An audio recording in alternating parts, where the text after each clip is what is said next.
Good morning, everybody, and welcome to the highlight of human civilization. It's called Coffee with Scott Adams, and pretty sure you've never had a better time. This is a special Easter edition. Is it all right if I call it the Easter edition? Will my ESG score go down or anything? I don't know how anything works anymore. But if you'd like to take this experience in a dangerous way, up to levels that nobody can even understand, all you need for that is a cup or a mug or a glass, a tankard, chalice or stein, a canteen, jug or flask, a vessel of any kind. Fill it with your favorite liquid. I like coffee. And join me now for the unparalleled pleasure of the dopamine hit of the day, the thing that makes everything better. It's called the simultaneous sip, and it happens now. Go.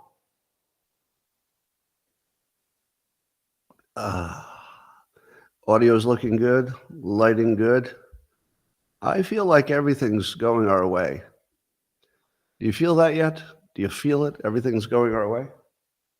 I think you do, yeah. Well, I got stories and, we got insights, stories and insights. Anybody up for some stories and insights? Raise your hands. Okay, good. Looks like we have a quorum. Well, let's start with this important story that Arizona has declared Pluto its official state planet. Well, some say it's not a planet, but I don't want to get into that. It just made me wonder if Arizona is going to take Pluto. You know, there are not that many planets left, so I think the other states need to get on this. I was trying to think, what would be the perfect planet for California? Let's see, sidewalks full of feces. Uranus.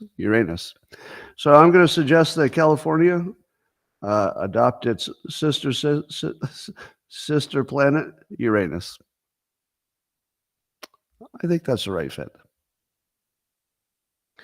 There's a New York City Democrat who's asking, where are the men? Because of all the violence in the streets. And I guess she's concerned that the men are not protecting the women on the streets. Well, I guess the penny finally dropped. If you'd like to take a moment to describe that joke to whoever you're with who didn't understand, how is that funny? The penny dropped. I don't even understand. What does currency have to do with this story in any possible way? Daniel Penny. The hint is Daniel Penny. Yeah. As long as Daniel Penny's in jail, I don't think any man should save any woman. No, I'm kidding. If you see somebody in trouble, do something about it. But you can certainly understand why men would want to stay involved. If I saw a fight on a subway, I don't know what it would take to get involved. I mean, I really don't. I mean, I would like to think that I would be, a normal human citizen and get involved if I saw somebody in trouble, but I don't think I would. If I saw somebody fighting it out on the subway, I definitely wouldn't if it's men. If it's women, I'd have to really think hard about it, because helping means I go to jail, right? Helping means I go to jail. So you end up in this weird situation where you're thinking, all right, okay, maybe she'll get a broken nose, but that's probably better than me going to jail. I mean, she'll get over the broken nose. Yeah, you'll end up making like just absurdly immoral decisions. There's your New York City. So you get what you vote for. There's that. Well, this will be the surprise you've never imagined could happen. Can you believe that 60 Minutes is planning to do, I guess that would be today, a hit piece on the self-driving software on Tesla? Oh, probably just because they thought that'd be a good story. Not because it's Elon Musk and he's the only keeper of free speech. And if they could take Elon Musk off the board, it would give them full control of the entire narrative. But that's a coincidence. Total coincidence. Well, we have so many coincidences happening today. Should we talk about the fact that National Trans Awareness Day is on Easter? Is that a hoax? Maybe a little bit. Because it turns out that the Transvisibility Day has always been on this day. It's just that Easter isn't always on this day. So by coincidence, Easter fell on the same day as Transvisibility Day. And so it only makes complete sense that the White House would focus a little more on the Oh, wait, it's a choice, wasn't it? Oh, it's not a coincidence, it's a choice. Because it is a coincidence that they fell on the same day. All right, if you don't know that, your news failed you. Let me make sure everybody knows that. It's just a coincidence it fell on the same day. The White House didn't decide to put it on that day. But you know what they did decide to do? They decided to highlight it instead of Easter. Now, they're going to have the egg hunt or whatever, so there's always some attention for Easter as well. And they put out a statement saying, the president's a Christian, he likes Easter. But it would be hard to ignore the fact that Transvisibility Day is an absurdity. It's an absurdity. Is there anything more visible than trans? I can't think of a single thing we've talked about more and yet is less important. It's the single most visible thing in the whole freaking world right now. So to imagine that you need a little more of that trans visibility and maybe a little less attention on Easter, it feels like the wrong choice. It's not some big conspiracy where they're trying to erase Easter. Definitely they played it wrong. I don't think they read the room right there. Let's talk about some fake science. Surgeon General Jerome Adams, no relation to me, says that up to 20% of the U.S. population has experienced long COVID. Now, I think he's trying to get you to take your shots. Do you believe that the Surgeon General is correct when he says that up to 20% of the U.S. population has experienced long COVID? Do you believe that? Here's what I believe. Let's put it in context. 20%. Okay. 20% of people believe they had long COVID. What would be some other things that 20% of the public also believes? Let's see, 20% of the public. That's less than the amount of the public that believes they personally have experienced a ghost. Yeah. So there are more people reporting that they think they have long COVID than there are. It's roughly the same as people who believe they've seen a ghost. But far lower than the number of citizens in the U.S. who believe the fine people hoax and the drinking bleach jokes. So it's way fewer. I mean, half of the country believes the hoaxes, but only 20% believe they had long COVID. About the same as ghosts. And far fewer than the percentage of U.S. who believe that they'll get a harp when they go to heaven. A literal physical harp. I saw that in Newsweek a number of years ago. The number of adults who believe they actually are assigned a musical instrument in heaven. It's a pretty big percentage. It's greater than 20%. So what would you say about this in the context of a recent news report that said long COVID probably doesn't even exist and it's imaginary? What is true? What about the science that says recent science that says it's all imaginary, there's no long COVID? Well, either the science that says there's no long COVID is fake, or the Surgeon General of the United States doesn't understand science. Neither of those are a good outcome, are they? And is the long COVID data, I'm just going to guess here. I'm no expert, but I'm going to guess that the way they figured out how many people experienced long COVID was they asked them. Is that how it worked? They said, do you think you had any long COVID? And then people say yes. And then they add it up. Is it possible that his science is asking people to self-report their imaginary symptoms? And then he made national policy based on it? I think that actually happened. How else would you know if somebody had long COVID other than asking them? Because I don't believe they tested it, like with a sample that showed them who had it or something. Well, so in a world in which half the people believe the fine people hoax and the drinking bleach hoax, and at least 20% believe they've had a personal experience with a ghost, if not an alien space encounter, what do you think would happen if you asked the population, do you think you had long COVID? I mean, what do you imagine would be the result of that? Yeah, probably about the same as if you asked them, do you think a demon has taken over your brain? Yeah, you could get 20% to say anything. In fact, it's my running joke that 25% will get the wrong answer on every poll. 20%, yep, I got some long COVID here. Now, I'm not saying long COVID isn't real. I'm not even saying that the percentage is wrong. I wouldn't know. What I am saying is that we can't trust science. Science is just ridiculous at this point. It's become an absurdity. After the pandemic, it was pretty obvious that you can't trust it. And I'll go further than that and say that all experts are useless and that there's a reason for that. Let me give you one more example, and then I'll tell you why there's reason.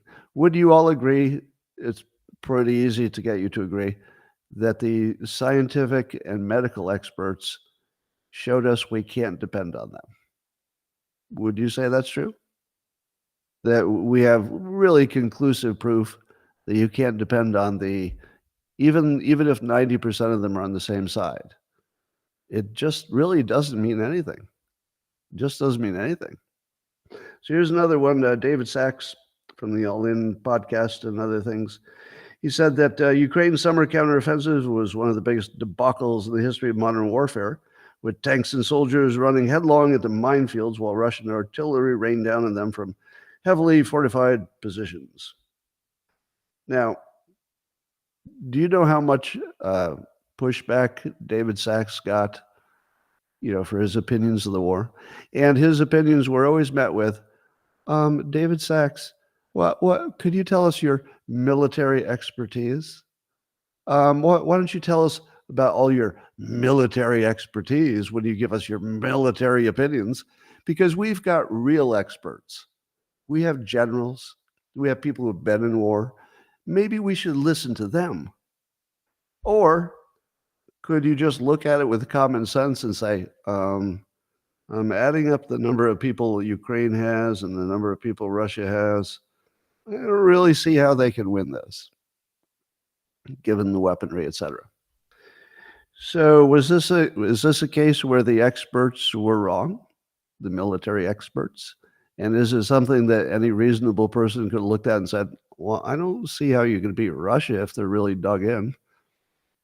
I would say this is another example where the experts were either lying for money or for, I don't know, promotions or whatever.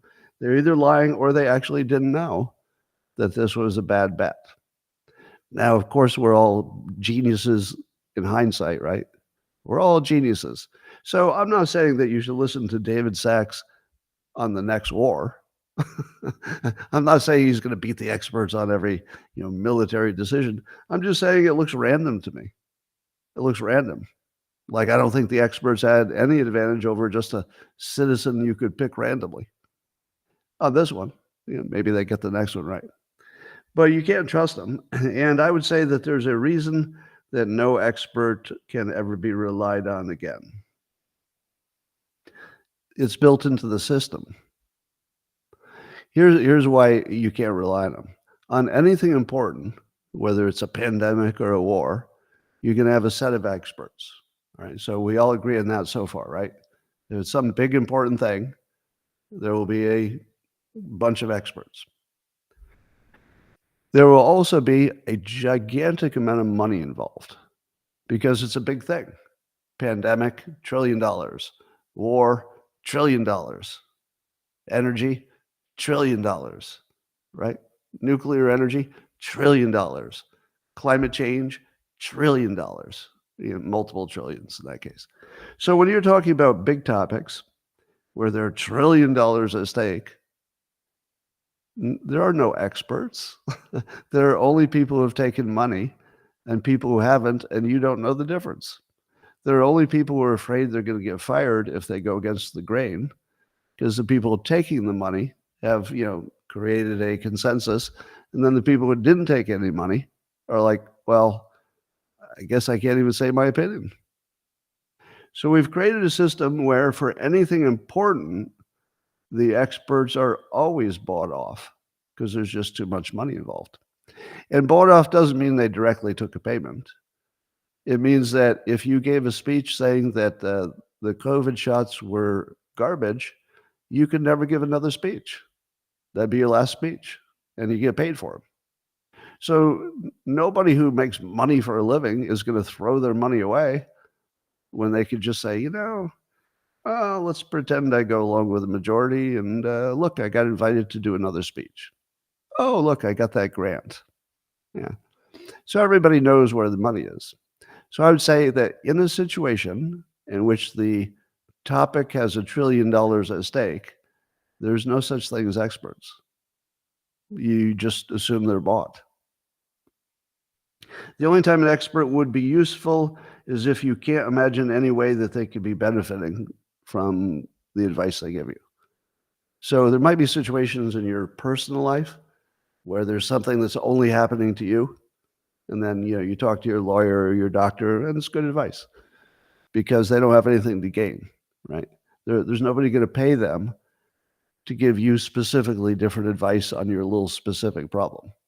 There's no other incentive for them other than doing a good job. But as soon as it's big, climate change and wars and pandemics, all the experts are useless. Automatically. They're automatically, universally non-credible. And we have to figure out how to deal with that. And by the way, AI isn't going to help you because it will be just as easy for the people with money to co-opt the AIs. They just go to the AI company and say, I'd be advertising a lot more with you if you said things I liked. Experts are useless. Well, there's a report that apparently there's something like ESG for individuals now. So ESG, the equity, social, and governance. So that's about keeping the climate clean and making sure that there's equity. And of course, that's been applied to businesses, much to the chagrin of the businesses and the stockholders, because it's sort of this external force that's distorting the free market, and it's not helping anybody, I would argue. But now apparently individual companies are sharing data so they can find out if you individually have a good ESG score. Now, I don't think it'll be called ESG when it's applied to individuals, but the same thing. So they would look at, for example, your buying patterns. And they'd say, whoa, it looks like this person's buying a lot of things that are bad for the environment. You got a big gas guzzler there. And then maybe they pick up something else. Maybe they're looking at your social media, giving you a grade. This would be the end of everything. Really. I mean, I don't think that this will survive. I think the pushback will be too great. But if companies start getting together and banding together to grade their customers on whether they suck or not, that's really the end of civilization. I wonder if they realize that's like an existential threat to the whole thing. We've got lots of existential threats at the moment. Most of them won't be a problem in the long run. We'll figure them out.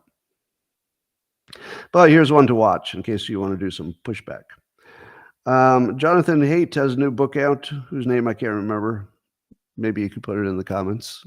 Jonathan Haidt's new book, H-A-I-D-T, Haidt. Anyway, so he's talking about the gender dysphoria stuff. He says it happens in clusters of girls. That's the way you know it's a psychological thing and not a physical thing. Because it happens in clusters. So if you can see it happening in clusters, that means it's socially being transmitted. I think that's pretty good evidence. So it's very different from the kinds of gender dysphoria cases that we've known about for decades. He says, it's a real thing. In other words, Jonathan Haidt is saying that gender dysphoria is a real thing. But what happened, especially when girls, when girls got YouTube and Instagram, and then especially TikTok, Girls got sucked into these vortices, and they take on each other's purported mental illnesses. Now, that's something I'd never heard before. That somebody else's mental illness can impact you to act like them. You'll actually imitate their mental illness.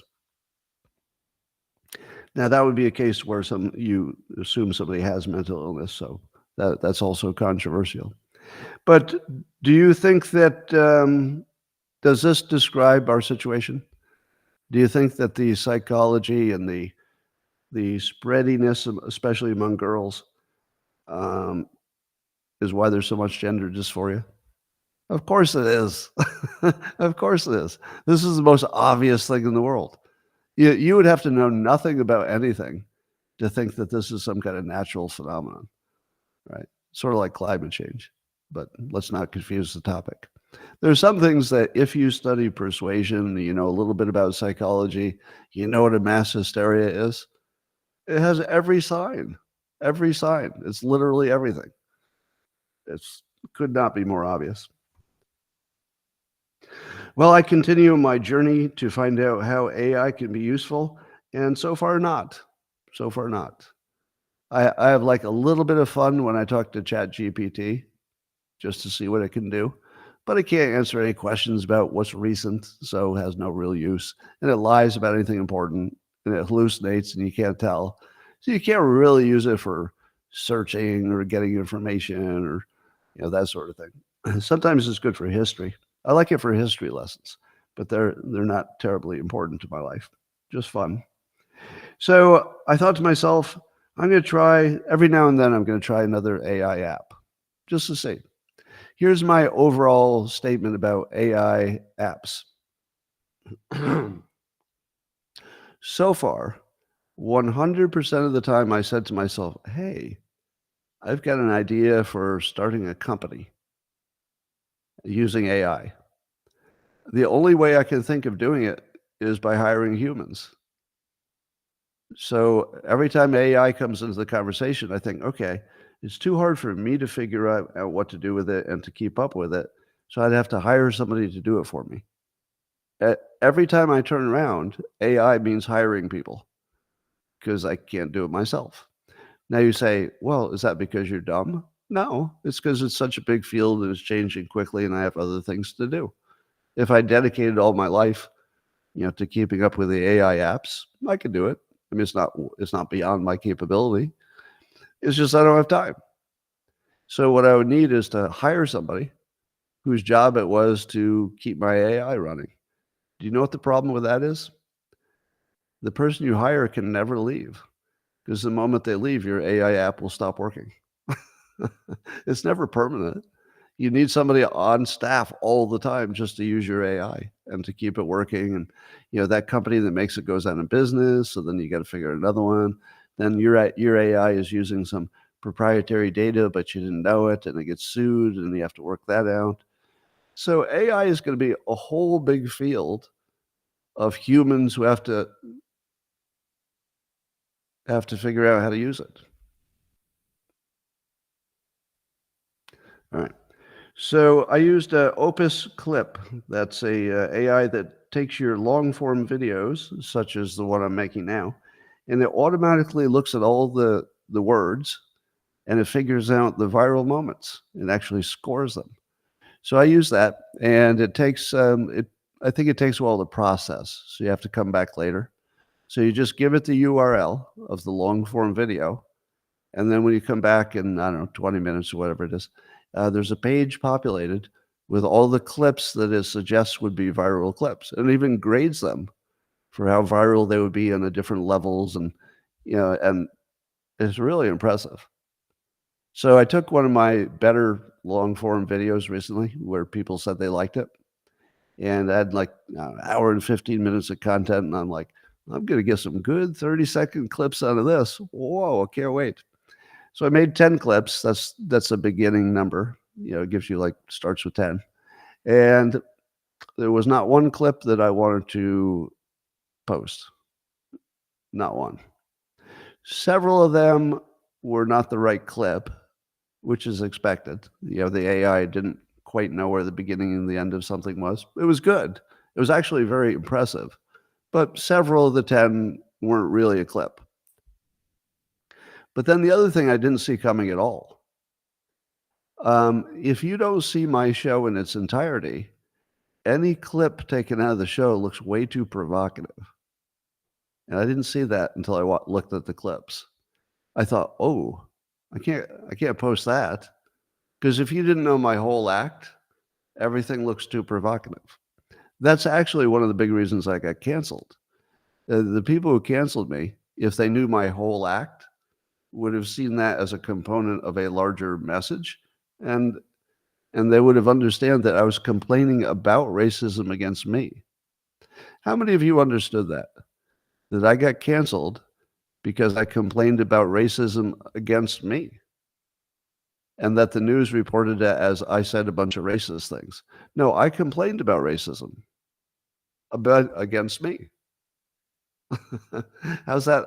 And I got canceled worldwide because people thought I was being racist because the Washington Post framed it that way. Now, if anybody, I think, well, here's a good test. I don't think I lost a single subscriber when I got canceled. Do you know why? Because all of my subscribers see the whole content. And then they say, oh, that's not really representative of anything. That must be just fake news. And they're right. So my subscribers who actually know my content went up 20% when I got canceled and stayed there. Yeah. So it turns out there was nothing I could post. It all looked too provocative and in context. There are now AI financial advisors, which threaten to destroy the entire financial advice business. Now, financial advisors, not all of them, will often take a percentage of your investment portfolio every year, even if their advice was bad. They get paid the same. So it might be something like, you give me 1% of your portfolio every year, and I'll make sure that you make more money than you would have on your own, and we both win. The reality is they don't know how to do that. Not really. I mean, they can stop you from doing the dumbest things, but they're going to do things that make them money first, which means recommending, funds that they take a cut from and that sort of thing, which you wouldn't necessarily know. So here's why AI financial advisors will not work. Will not work. What did I just tell you about experts? We built a system where experts, even AI experts, and this is the important point, even AI experts can never work. What would be the one situation in which experts, whether AI or human, can never work? Tell me in the comments. Let's see if I made my point. What's the one situation in which experts, AI or human, can never work? And the answer is $1 trillion. Right? Whenever $1 trillion is on the line, your experts will be bought off because there's so much money to buy them off. You wouldn't not buy them off. It'd be stupid. If you could, you'd buy them off. Now, do you think that won't apply to AI? The AI will be created by a company that's trying to make money, and they'll put out their low-cost AI advisor, and it starts replacing all the regular advisors. What is going to happen after that? Guaranteed. People who would like those AI advisors to recommend their funds will reach out to the owners and say, so your AI financial advisors, it's good business you got there. Yeah, we're making $1 million a year and growing 10% a year. It's great. And then the fund says, if your AI recommended my fund more than the other funds, and let's face it, they're not that different, wouldn't you like to make $10 million a year? Because if you start recommending my fund, I'll make $20 million more, and I'll give some of that to you. So it seems to me that whenever $1 trillion is involved, somebody's going to buy off your AI. Somebody's going to buy off your humans. Not sometimes, every time. So the design of the system guarantees it. So experts made sense when we weren't all connected to $1 trillion topics. As soon as you're connected to $1 trillion, the money overwhelms the expertise. You could probably put it on a graph. The value of experts and how much money is involved. And once the money involved gets to a certain level, the value of an expert goes to zero. Not because they're wrong, because you wouldn't know if they're bought off, and you would have no way to know. Because the ways they can buy them off are a million ways. It doesn't even have to be direct, like I said. It could be the difference between, do you get invited to do a lucrative paid speech or do you not? That's paid off, even though nobody wrote a check. That's paid off. That's bribery. Or you're never going to do another speech in this town. All right, I've got a theme for the rest of this. Why production rates are falling. European countries, I'm going to give you a bunch of different stories that all fit into this umbrella, why the reproduction rates are falling. 84% of the people in the world believe the world is becoming more dangerous, and that's causing people to up their military spending. Why do people think the world is more dangerous today than it was in the past?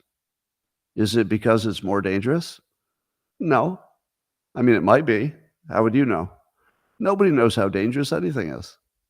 All it takes is one Hitler, and everything's different. So nobody can predict the next Hitler. Nobody can know if a nuke gets sent off accidentally and causes a nuclear holocaust. Nobody knows. You can't predict war. War is the least predictable thing of all time. But are we more worried about war than ever? Yes. Why are we more worried about war than ever? Because it's being pushed in our face, and we worry about things that get pushed in your face. Our ability to worry is a limited resource. So you worry about the things that get pushed in your face, and you just don't think about the things that are outside your attention span. So war is just always in our face. So of course you're getting more worried about it. And would you have children if you thought the odds of a world war were way higher than they used to be? I would say no.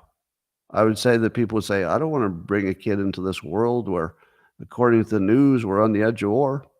Now, why do you think that the news would always tell you you're on the edge of war? What would cause that?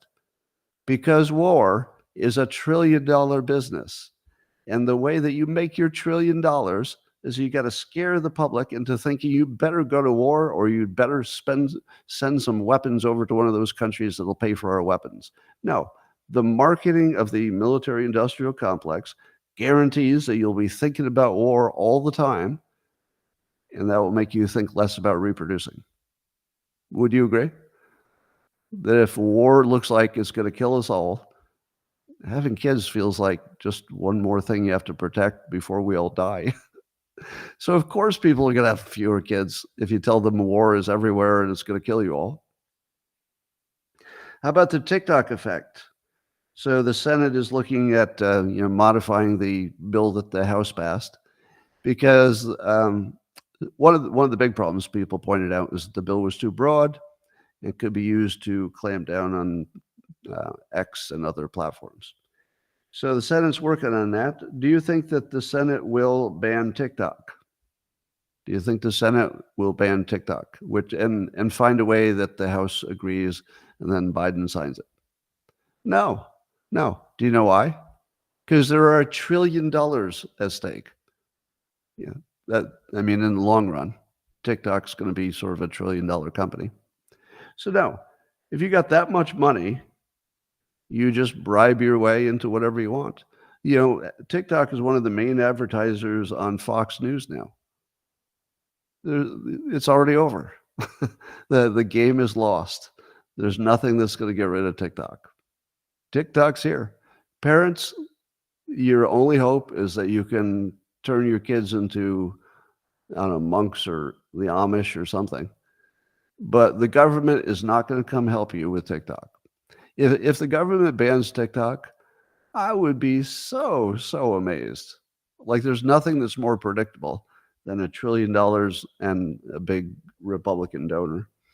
So yeah, the money's against it. But will TikTok reduce our reproduction rate? Of course it will, because they're big on the dual income, no kids. Every day I see a new video of somebody young saying, I can't afford kids because we don't get paid enough and living is too expensive. And everybody's hearing that. Because frankly, having kids is a little bit irrational, but we have to do it.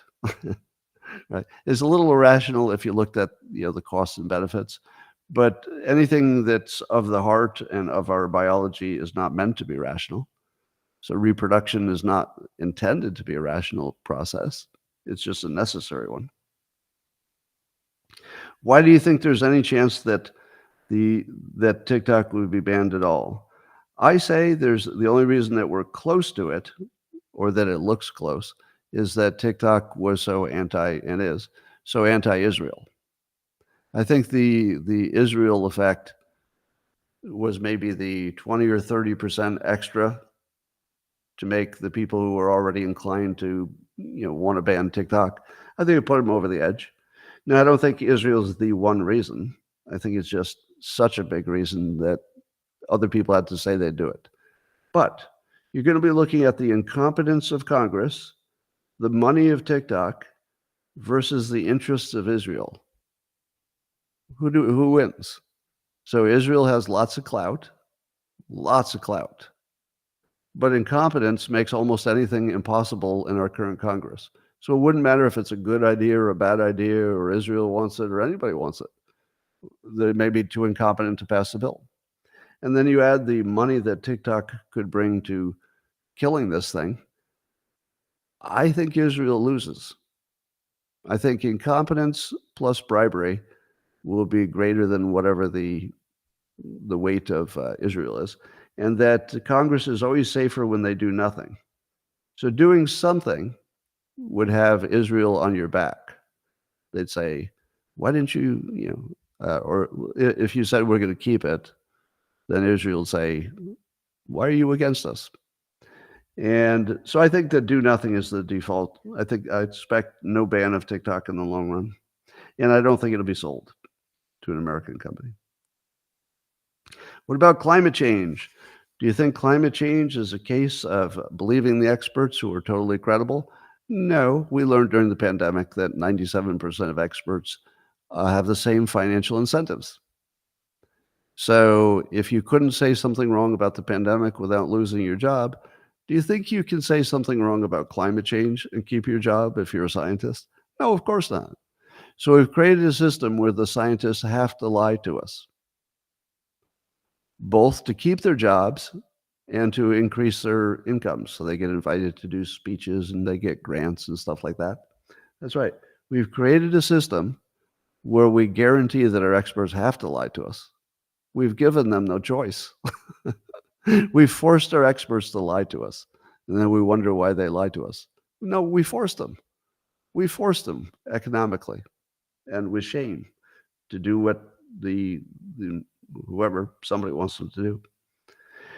Well, I don't know if you've seen this, but and by the way, I think the entire climate change thing is driven by large green industries. Now, there are a variety of reasons for it. It's never one reason. But I think the biggest reason is that the green energy people have, how much money do they have to make if climate change is deemed an existential risk? How much extra would the green technology people make? Trillions? Could it be trillions? Yeah, of course. So you have trillions involved. That guarantees that you can't trust the experts. Would you agree? If trillions are involved, there's never a case where you can trust the experts. Never. It wouldn't matter what the topic is. As soon as trillions are involved, you assume people are bought off or blackmailed or threatened. Too much money involved. Well, I keep seeing other people use the phrase that our food sources are poisoning us. Have you seen that growing in weight? Has anybody else seen that? It could be just that my social media feed is giving me what I want to see. But are other people seeing it? That, RFK Jr. is pushing on it pretty hard, the chronic illnesses, et cetera. But I feel like that message is starting to permeate and that people are understanding that the food supply is literally poison. So I think you're going to see that grow, much the way the nuclear energy market started to move. Now, as you know, if you've been watching me for a while, call I like to call the wall that I'm going to hit the home run over, Babe Ruth wise. But I can never tell if my impact was anything. So as you know, I'm persuading as hard as I can on this food sources are poisoning us thing, so we could get maybe some action that would be better food. But I can't say that my specific input is going to be greater than anybody else's. I think RFK Jr. is driving this ship right now. So that's good. But here's something I found out. I've been doing a lot of research on how could you grow enough food on your own that you wouldn't depend on somebody's chemicals getting into your food. So is there a way to just make your own food? And if you're not a farmer and you don't want to, butcher your own cows, and fish farms are icky, how do you get enough protein? Well, it turns out that you can grow sprouts. So sprouts are, the early things that comes out of the seeds. And there are a whole bunch of different sprouts. And if you do lentil sprouts, I guess they're a pretty good source of protein. The lentils are. And then the sprouts are delicious. And it turns out that you can buy, and I just bought one. I'll show it to you when it's put together, a sprouting machine. And the sprouting machine is, they're ones that have 2 or 3 trays inside of a container. And they don't have root systems. Instead, it just rains on the seeds, sort of like a light rain. The top of it creates some rain. And it just recycles the water. You have to change the water a couple times a day. But in the course of just days, you can grow sprouts that you could eat. And there's, broccoli sprouts and alfalfa and I don't know, wheatgrass and everything. But the ones of interest were broccoli and lentils because of their, the health benefits. So I'm going to get one of those. And apparently you can buy a, huge barrel of seeds. And as long as you could keep those things wet, you'd be able to feed yourself on almost that alone, just growing sprouts. And the trick is that the sprouts grow so fast. They're also delicious, I'm told. They have just right crunch and taste if you get them when they're young. So you could grow them practically for free. It takes a little work to change the water twice a day. And you could store the seeds, I'm guessing, for a long time. If you keep them dry and dark, I think they last a long time. So it's a good end to the world if you're a prepper. I don't know the details yet, but I'll test it myself, and then I'll let you know if it's working. Brian Romelli has one, and he swears by it. So if he recommends it, it's worth a shot because he looked into it more than I did. All right, so how about our food sources poisoning us? Do you think that's making us want to have more babies? No, because our food sources are making us feel sick and unhealthy and obese. And that is not leading to wanting to knock boots. If you don't feel good and you don't look good, even according to your own view of what looks good, you're not going to be doing a lot of sex. And sex is one of those things you need to do to have babies. So I think that the food sources poisoning us are definitely reducing our reproductive capabilities, if only because it's making us less horny, less attractive, just less vitality. And it's taking our money away because it takes a lot of money to fix our health problems. What about the teachers' unions? Well, I don't know if I blame them directly or blame the teachers, but if you're a parent, you've known that when kids come home from school, they start doing homework and they do it until it's time for bed because there's just so much homework. Now, can you back me on that? Those of you who have kids in public school, my understanding is that teachers over-assign homework because it makes them look like good teachers. But there's no backup for it being a good idea. There's no science to support it, that more homework makes the kids smarter. So I think it's just a scam where the teachers are torturing the parents and torturing the kids and destroying the lives of the family. You can't have a family life during school years. You know that, right? It's like impossible to sort of live your life and enjoy it because it's just homework and driving. Drive, homework, drive, homework, drive, homework. That's all you do. If you wanted to have kids and you were a kid and you saw that if you had a kid, it would be as happy as you are, in other words, not happy because they're all sad and anxious and looking at their phones and doing homework all night, why would you want to bring a kid into that world? It's completely sensible to not want to have a child if you live through a situation where you wouldn't want to bring a kid into that world. So homework is destroying reproduction because the kids who do it won't want to have them. And if you know anybody who's a parent and you talk to them about what their day is like and you haven't had a kid yet, it's going to be hard to convince you it's a good play because my brief understanding of this topic is that when people have kids, they're almost always happy about it. Would you agree? The people who do have kids almost always happy about it. But I think cognitive dissonance and our biological nature kick in to make you happy that you had kids. But if you haven't actually had the kid and you're only deciding whether you should, then that whole unquantifiable, love that is developed for a child, you don't see that part. Like that part has to be taken on faith, or you just discover it when it happens. But you can see that people going through the homework generation just wouldn't think that having a kid's a good idea. So of course that would depress things. All right. Let's talk about this Easter versus the trans thing a little bit more. Did you know that the White House spokesperson is named Andrew Bates? Yeah, Mr. Bates. Mr. Bates. Some call him Master. I know you were saying that at home, so I just thought I'd say it out loud. Well, anyway, as you know, it's a hoax that it's on the same day, but it's not a hoax that they decided to highlight it. So if you're highlighting trans stuff, what does that do for reproduction? Well, if Jonathan Haidt is right, it lowers reproduction because the kids are turning non-hetero. You would expect that to lower reproduction rates. All right. Harvard is ranked the worst school in the whole world for free speech. It came in dead last. It wasn't the whole world. I think it was just America. But imagine going to Harvard and finding out it ranked dead last of all colleges, according to the Foundation for Individual Rights in Education, which graded them for free speech.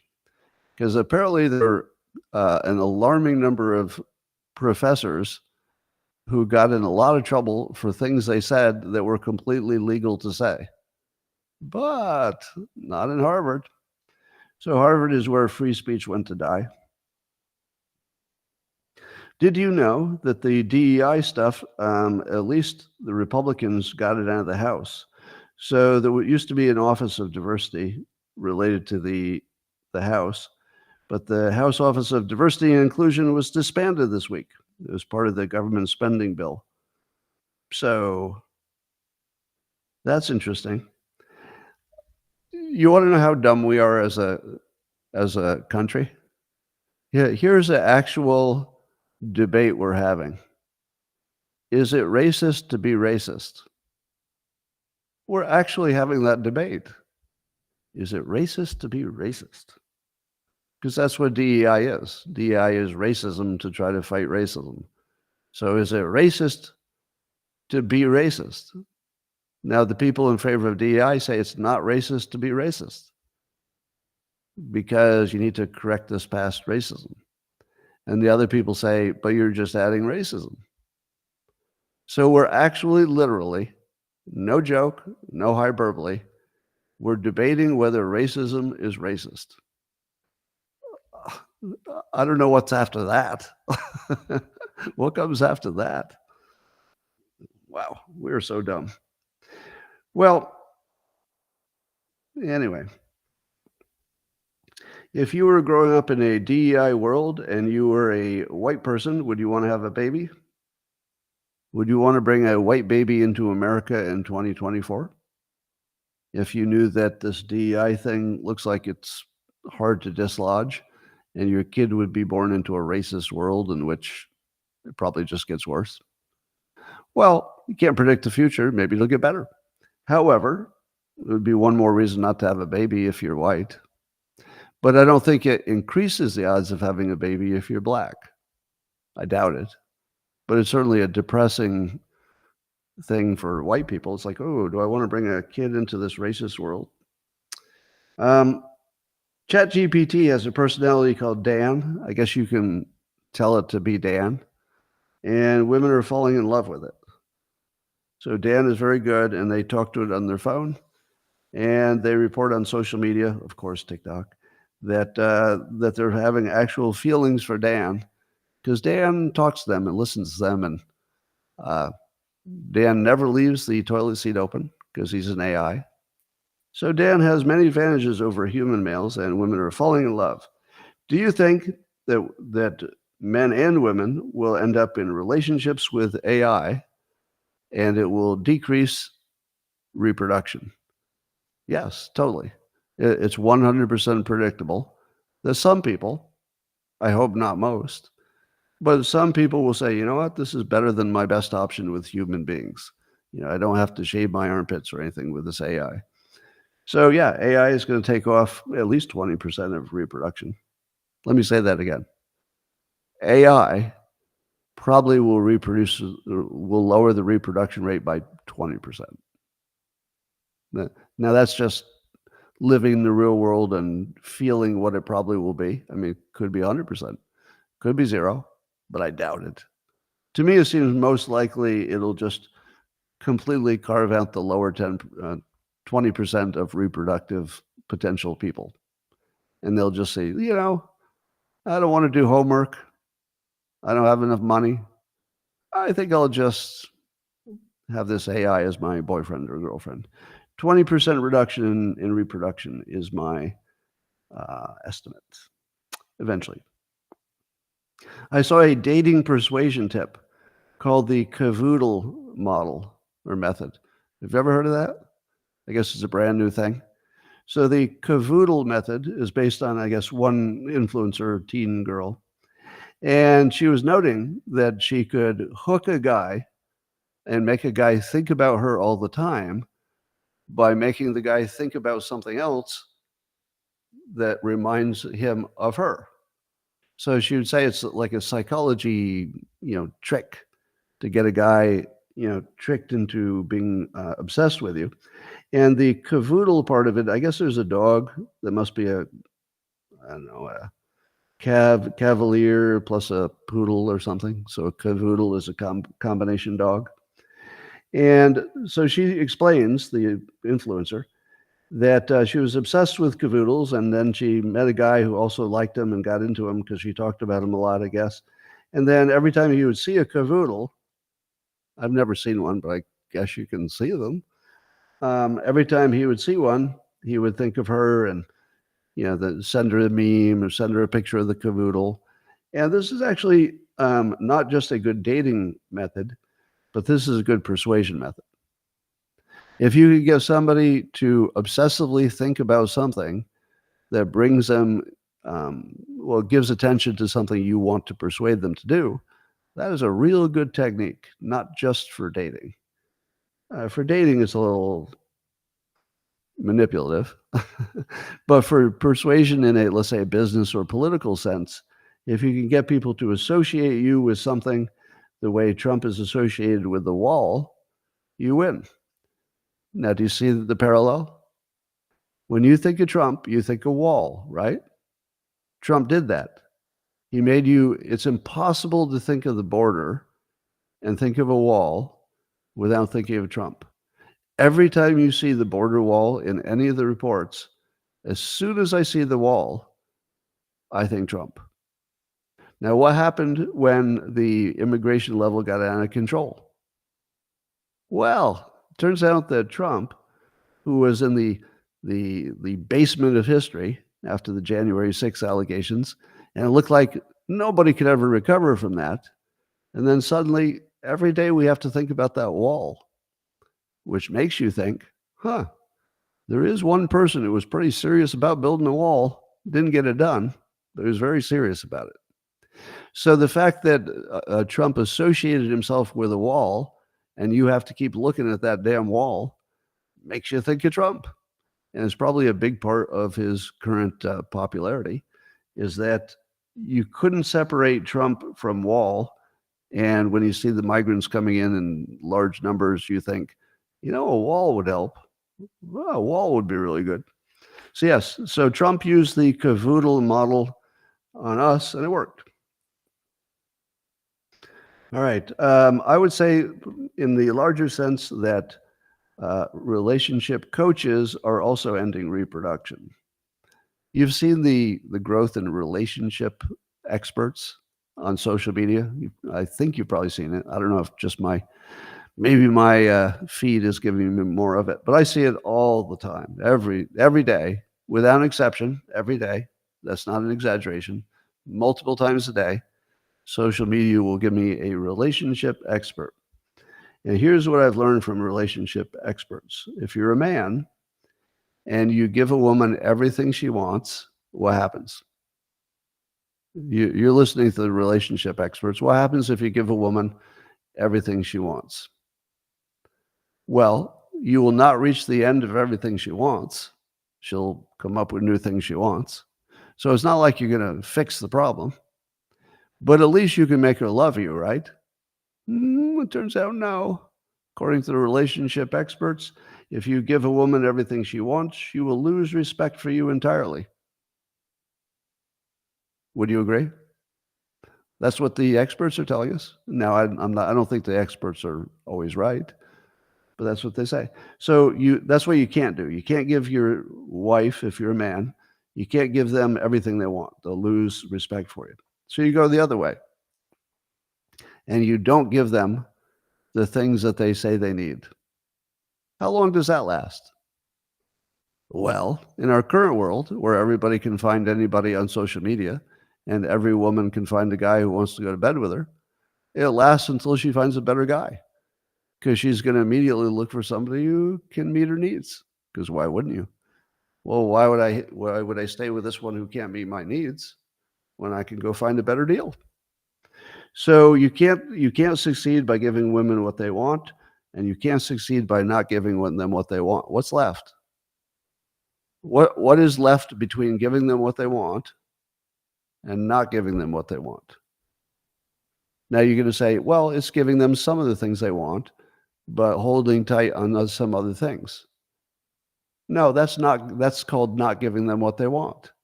Have you ever met a woman? Hey, baby, I'm going to give you half of what you want. This is going to work out great. No, it's a woman. They want what they want, and half doesn't mean anything. I gave you half of what you want. Gave you 3/4 of what you want. That's nothing. That's like nothing, literally nothing. So you can't give them everything they want. You can't give them half or a portion of what they want. And you certainly can't give them nothing that they want. So how do you succeed? I have a terribly cynical theory about how it ever succeeds. One is the person who's getting nothing in the relationship gets hypnotized into thinking they can't do better, so they must be happy. Cognitive dissonance. Cognitive dissonance is the only thing that makes a relationship work. You have to believe something that's not true in order for it to work. For example, if you both believe that you are the best choice for each other, you're probably going to stay together. And it's probably not true. It's probably not true that you're the best choice for each other. But if you believe it, then you're going to work a little harder to stay together. So I would say that relationship coaches, because they take the magic and mystery out of relationships and make it look like it's a mechanical thing with rules. But once you realize it's a mechanical thing with rules, you look at the rules and you say, wait a minute, all the rules make it impossible to have a long-term, successful, monogamous relationship. There's no place to go there. So relationship coaches, in all their helpfulness, have created a situation where everybody got red pilled, and they can see what what actually makes people do what they do. That's very bad for reproduction, because you have to take the irrationality and put it back in to get more people.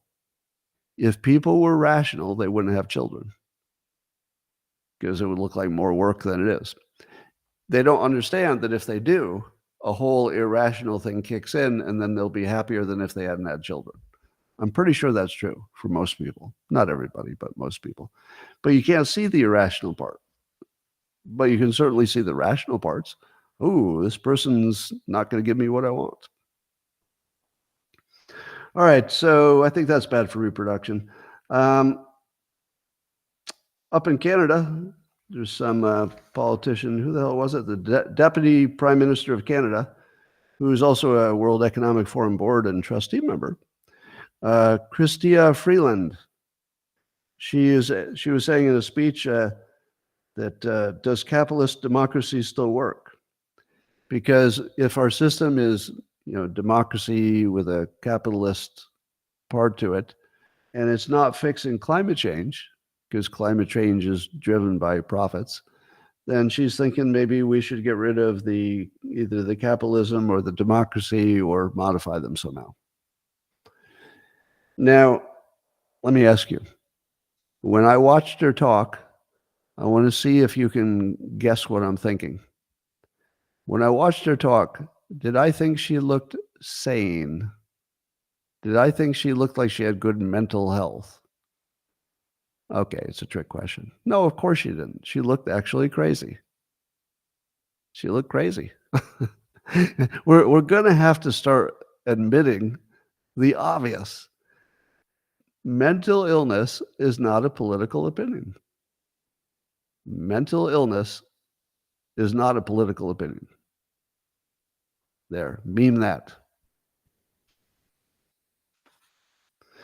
All right, here's how I think we can save ourselves. In my opinion, the economics is the main reason that people aren't having kids. All the other things are true. Scared about climate change, blah, blah, blah, blah. Those are all true. And I think that they do depress reproduction, but nothing more than economics. If you had Elon Musk's money, you might have 11 kids. You're far more likely. And given that our economy is keeping a whole generation of people who are in that reproductive age, they're saying, at least on social media, there is no way we could have children. It's just impossible. One of the reasons that it's impossible is because so many people have health care now, wouldn't you say? Give me a fact check on this, see if I'm going too far, connecting too many dots. Would it be fair to say that one of the big costs of being a young person is health care? Paying their health care? Probably. It's a big cost. And is our health care more because of Democrat policies that try to include more people, such as Obamacare? I think so. So we have a situation where in the old days, there were at least some part of the population that could do really well and would have enough money that they could have kids. But now we've leveled the playing field where everybody is going to pay so much in healthcare for a noble reason, which is to give everybody healthcare. But it's going to cause the average income for everybody to be close to or below the level where they can afford children. So it used to be if maybe half of the people could afford children and half couldn't, but at least half would have children. Now we're in a place where 90% can't afford children. And it's because the money that they would have had went to other people. And that's what they voted for if they're Democrats. And then you've got the houses are too expensive. Why are homes too expensive? Does anybody know? Why are homes too expensive? Regulations, right? Red tape, regulations. What causes red tape and regulations? Is it Republicans? Yeah, they tend to go the other direction. So I would say that socialism, or the creeping socialism of our system, made healthcare more expensive, but far more fair, more equitable, but more expensive. I think that homes were for noble reasons. Every regulation is to save somebody's life or something. So for noble reasons, we have a set of regulations that are so tight that the thought of, let's say, building a bunch of homes for cheap doesn't even seem possible. So I think the only way that we will have a regrowth in population is to lower the cost of life for young people. And I think to do that, we're going to have to create whole new cities. So remember Trump's idea of creating brand new cities in government land where we have plenty of land? I would say that the goal of the city should be to fix human reproduction. Because if you can get rid of the crime, you can get rid of the homework, because let's say you start from scratch and say, all right, we're not going to do this crazy homework thing. Maybe you have lots more homeschool and then less homework for that reason. Because you're designing from scratch, so you can do everything right. Then you design the homes so they're, let's say, pre-approved. The designs, you don't have every design in the world, but you have, a set of designs, and they're just all pre-approved. And they're easy to build, and they're green, and you don't have.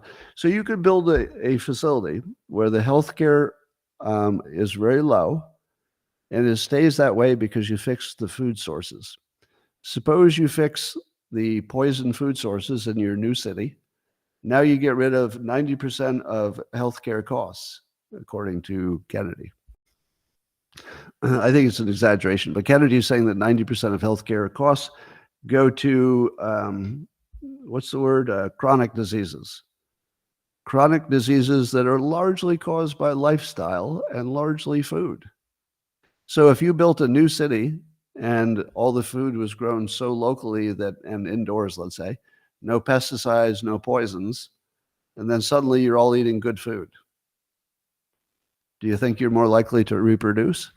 Yes, because you feel better. And maybe your healthcare cost goes down because maybe you can silo the risks to within the city where everybody's doing healthy things.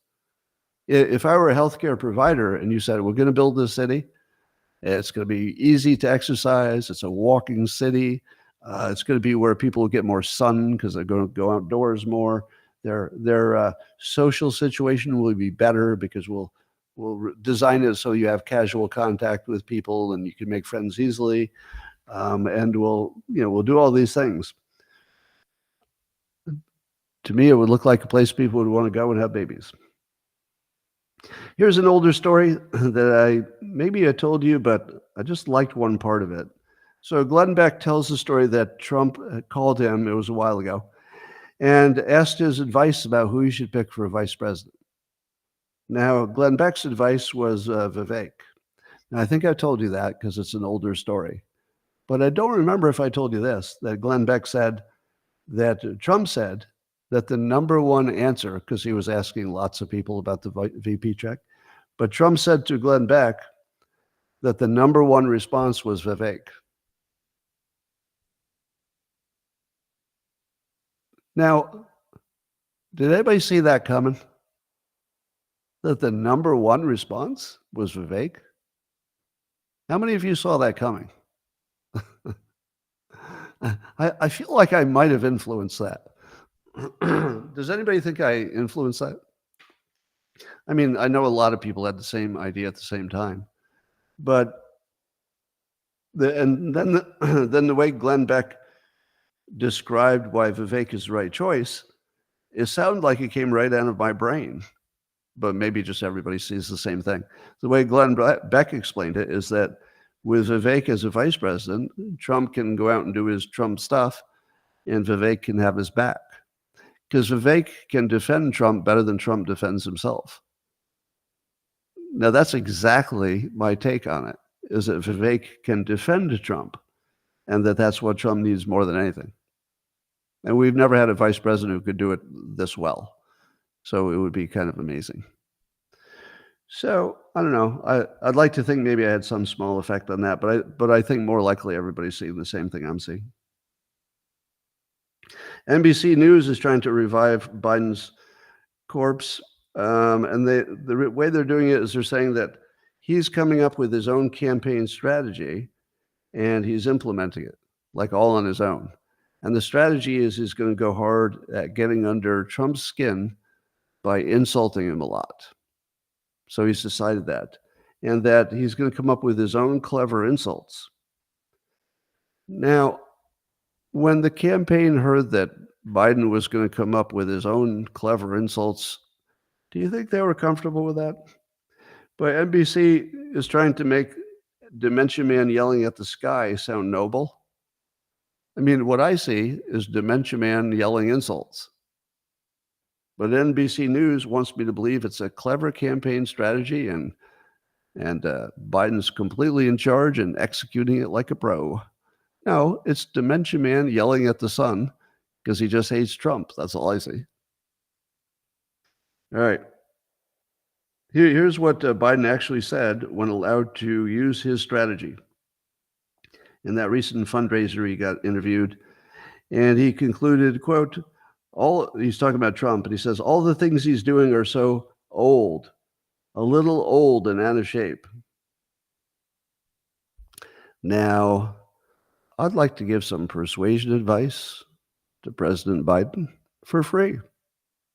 If the number one thing that people are concerned about you is age, you should never mention the age of the other person. Now, unless you do it in some kind of Reagan way where it's just kind of funny, but Reagan wasn't that old, you don't want to mention age at all. Because the moment you say, well, look how old my opponent is, you just lost a couple of voters. You gained 0 voters. Who exactly is going to listen to this and say, wait a minute, you're right. Trump's too old. I'd better vote for the one who's older. How in the world does that get you a vote? But I could certainly see that it would reinforce the primary question of age. And that suddenly, it's a cavoodle. And that suddenly people would start thinking in terms of age because you brought it up, you dementia stupid fuck. Don't bring up age if it's your weakest point. Literally his weakest quality. And he wants you to focus on that because Trump. Oh my God, you could not be more incompetent. And NBC News is selling it as capable man in charge and executing. Well, there's a story in the news that you won't believe this one. That long flu, regular flu, might cause more brain damage or more damage than even COVID, long COVID. So you got your long COVID, which might be completely imaginary, but it's not nearly as bad as the long regular flu, which nobody noticed until we were talking about long COVID. And indeed, I've never known anybody who actually died from the regular flu, so probably everything we learned about the regular flu was fake. So are we going to go with the experts on this one? What do you think? Said the patients hospitalized with the flu, regular flu, were nearly twice as likely to seek medical help for neurological problems in the year after their illness compared to those hospitalized with COVID. Did we wait a year for the medical community to tell us that COVID was less dangerous than the normal flu? Because that's a little bit what it looks like. Because if it were true that this long flu was having this gigantic difference in people, that would be way worse than anything that happened with COVID, at least for people under a certain age. Above a certain age, it's a different story. It's not, I guess above a certain age, you're dead if you get the flu no matter what. All right, so we don't believe any experts, so forget about that. ARPA-H is launching some kind of program to figure out, so this is the Advanced Research Project Agency for Health in the government. So they're backing this 3D printing of organs. You'll be able to print yourself a new internal organ. Isn't that amazing? Imagine printing yourself a new organ. I have many questions. If you had transitioned, which I say on this day of trans awareness, trans visibility. So on Trans Visibility Day, suppose you had had your penis removed. Could you print a new one, slap it back on, if you changed your mind?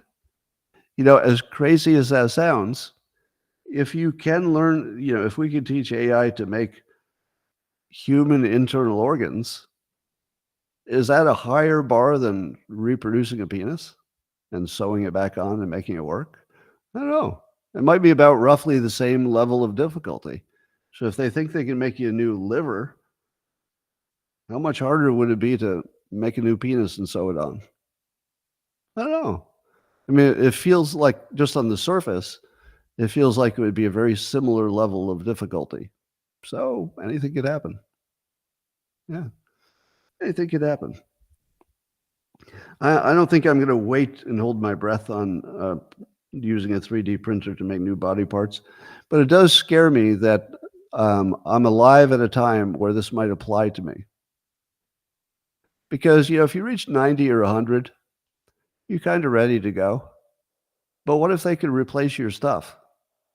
All right, you know, you're going to die from something with your liver, but we'll just print you a new one, so you're good to go. But I'm still 90. Yeah, but you're not going to die. So what if they keep me alive to 130 because they can just print new organs for me? I don't know if I'm happier. Well, although I plan to be on a lot of LSD by the time I'm 90. I don't recommend it, by the way. Don't recommend it. Well, Putin is calling up reserves, 150,000 reserves. Do you have any question which way the war is going to go? Do you think Ukraine has 150,000 reserves they can call up at this point? No. I think Putin is just waiting for Trump to get sworn in. Doesn't it look like Putin is simply waiting for Trump? And there's no reason he shouldn't, because he's not going to lose an inch. So, and the weaker that Ukraine is, the better deal he gets.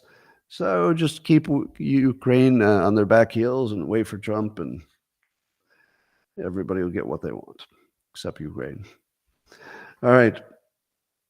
Gallup poll says that support for Israel is going way down in terms of their war in Gaza. So 55% of Americans disapprove. But you know, this is a classic half opinion. A half opinion is when you're looking at the costs of something but not the benefits, and you think that's all you need. Or you're looking at the benefits and you're totally ignoring the costs, and you think that's all you need. So it's not a full opinion, it's a half opinion. And I think it's a luxury belief to say that Israel's doing terrible things. Yes, I would like the luxury of looking like I'm all about the peace, knowing that the alternative would be maybe worse. So, yeah, it would make sense in the given situation that Israel would be losing some favor, but I think most of that is the luxury belief people who are unable to look at the alternatives in any rational way. You know, I think Israel would have 100% support if people understood what the alternative was. The alternative is to go back to continuous attacks because they're trying to kill you. So none of it's good, but the alternatives might be worse. That's right.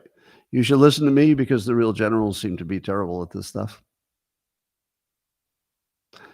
All right, ladies and gentlemen, what is it that I forgot to mention today that I should have? Are you all going to have a good Easter? You know, the one thing I said about the Trans Visibility Day coinciding by coincidence with Easter, you know what they have in common, right? Easter and Trans Visibility Day? No? Well, no matter which way you go, it's not clear where the eggs are. Yeah, you can use that one at home. By the way, that's not anti-trans. I always think you should make a distinction between things that are like racially insensitive and things that are just funny because people are different, right? Trans people exist. And part of the deal for some is surgical changes. So I don't think that it is even a little bit, I don't think it's even a little bit disrespectful to call out something that's part of the process. All right, so it's not a judgment. And I do love my adult trans because I'm a big supporter of anybody who's, you know, making bold choices, even if I don't think it was the right choice. It's not up to me anyway. It's only up to them. So one of the reasons that I'm way less strident on the topic of trans than many of you are is that it's just their decision. You know, I don't want anybody telling me what to do with my body. So I'd like to be a little bit consistent and say, if you're an adult in America and you want to do something that, in my opinion, doesn't make sense, you should ignore my opinion. My opinion of what you do with your body, ignore it. If you'd like to know how it, you know, if you'd like help, like working through the logic of it or something, sure, glad to help. But ultimately, I don't have any control over your body. So if you and your doctor want to do something that doesn't make sense to me, well, I'm not part of that. And that's fine. That should work for both of us. You should be happy I'm not part of it, and I should be happy I'm not part of it. And you notice I'm always careful not to talk about the children issue because that's completely different. All right, ladies and gentlemen, that's all I got for Easter. Gave you a little extra. I'm going to give the locals people a little extra. And tomorrow we might have some fun for you. I don't want to give it away. The people on locals know. But I'm going to close the platforms except for locals. Thanks for joining, and I'll see you in the morning tomorrow. Or if you're on locals, I'll see you in the man cave. But bye, everybody, except locals. Stay with me, locals.